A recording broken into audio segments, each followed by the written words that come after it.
Você já parou para pensar que nessa corrida desenfreada pela produtividade, a gente acaba deixando de lado a nossa saúde mental? Como psicóloga, eu vejo isso o tempo todo. As pessoas chegam no consultório exaustas, sentindo que falharam porque não conseguem acompanhar o ritmo frenético que a sociedade impõe. E adivinha? Muitas delas estão apenas seguindo o que a multidão faz, achando que isso é normal. É como se a gente vivesse numa maratona onde a linha de chegada está sempre se afastando.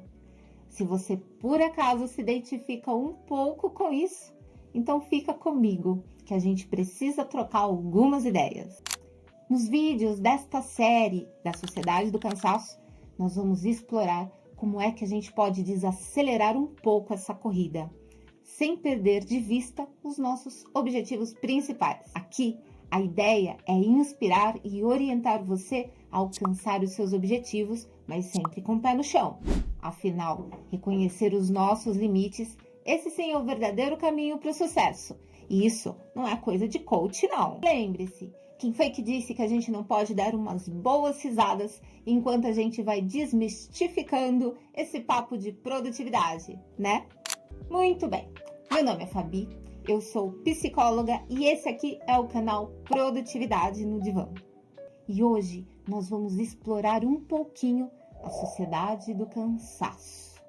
Esse é um conceito do filósofo Byung-Chul Han e ele ensina pra gente como é que a pressão por resultados incessantes desta nossa sociedade tão querida pode nos deixar exaustos, inclusive bem doentes. Isso porque nós vivemos em um mundo onde a produtividade é a nova moeda. Ser produtivo se tornou um mantra.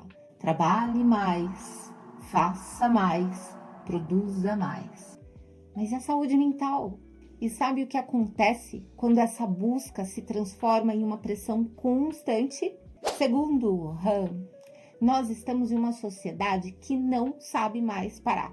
E essa pressa nos afeta profundamente. Muitas vezes é essa obsessão que justamente nos leva a procrastinar. A gente se sente tão sobrecarregado que o resultado é acabar adiando tudo. E adivinha? Esse ciclo só vai alimentando a sensação de fracasso. E é isso que faz com que as pessoas pensem que tem algo errado com elas. Nesta sociedade do desempenho, o cansaço não é apenas um sintoma, é um verdadeiro atestado da nossa obsessão por produtividade. Tem alguns estudos que mostram que o aumento da carga de trabalho, combinado com a necessidade frenética de se destacar, isso está diretamente ligado com o aumento de casos de burnout e de estresse. Vamos pensar na sua rotina. Quantas vezes você se pegou adiando tarefas importantes porque a pressão era tão grande que não dava mais? É que a procrastinação não é só sobre falta de vontade. Muitas vezes, a procrastinação é uma resposta inteligente do nosso cérebro para todo esse excesso de estímulos e exigências. E para isso parar de acontecer, nós precisamos resgatar a importância do descanso, da pausa.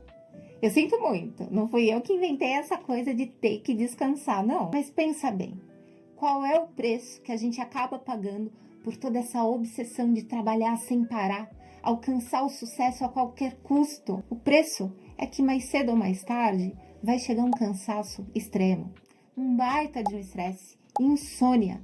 A gente se torna chato pra caramba, além dessa sensação de que a gente nunca tá fazendo o suficiente. Aí é dose, né? E o que o autor do livro sugere é que nessa sociedade do desempenho, nós somos constantemente empurrados para ser mais, para fazer mais.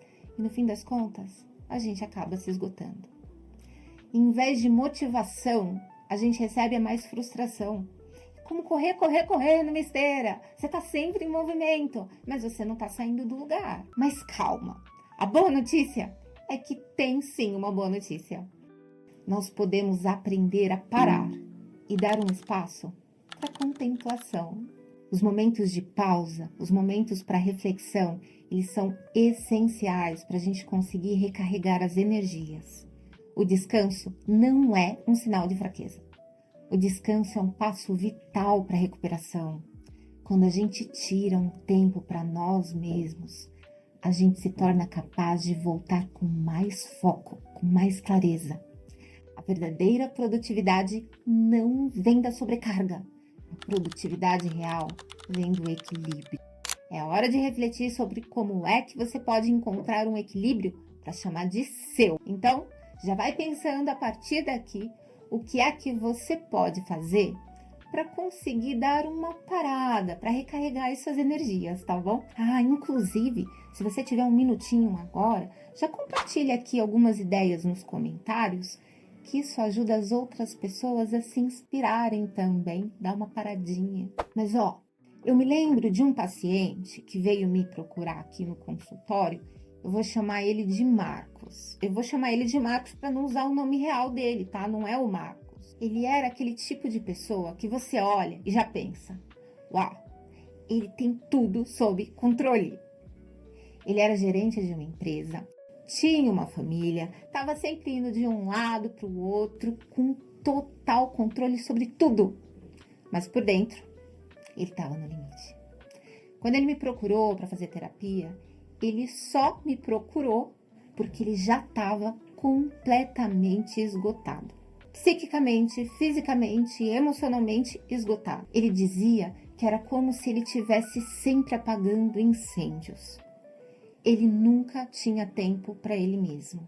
E pior, ele sentia uma culpa enorme cada vez que ele parava um pouquinho para descansar. Ele estava preso naquela armadilha que muitos de nós conhecemos muito bem. Acreditar que sinal de produtividade é estar sempre ocupado, quando na verdade ele já estava se esgotando completamente fazia tempo, tanto no trabalho como em casa. Durante as nossas sessões, a gente foi descobrindo que no trabalho ele nunca fazia pausas para nada. Sabe aquele almoço super rápido na frente do computador? Era super normal para ele. Em casa também. Mesmo quando ele estava com a família, ele ficava ali checando o celular, checando e-mail, checando, conectando. Veja, fazer isso de vez em quando pode até não ter grandes problemas. Eu confesso que eu faço um pouco disso também. Quem é que não faz?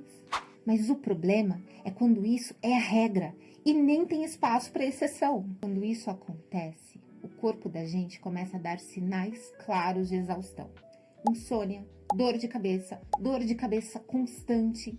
E no caso dele, ainda tinha uma sensação de que ele simplesmente não estava conseguindo fazer nada direito. Nem no trabalho, nem em casa, Em casos como este, um dos nossos papéis enquanto profissionais é ajudar a pessoa a entender que descanso não é luxo, descanso é necessidade. E a verdade que dificulta aqui é que muitas vezes quem está nessa loucura de não parar nunca sequer percebe o que está acontecendo. Mas para poder melhorar, para poder mudar, a gente tem que conseguir enxergar o que está acontecendo, senão não muda. A gente conversou muito sobre a importância de ter que parar um pouco, de ter que respirar. E eu lembro que ele ficou surpreso e desconfiadíssimo quando eu falei para ele que parar não era um sinal de fracasso, era de inteligência. Porque afinal de contas, é durante a pausa que a gente recarrega, é durante a pausa que as ideias fluem e que a produtividade verdadeira tem maior chance de acontecer. Enfim, só depois de umas boas semanas é que ele começou a conseguir inserir algumas pequenas pausas no dia dele. No início foi muito difícil. Ele tinha aquela sensação de culpa, achando que se ele não estivesse sempre ocupado, trabalhando, ele simplesmente não estava sendo produtivo. Era como se ele estivesse sendo negligente. Mas aos poucos, ele começou a ver que ao se permitir descansar, ele conseguia voltar para o trabalho com muito mais clareza e foco. E a produtividade, que antes estava forçada, desgastante, passou a fluir de maneira muito mais leve.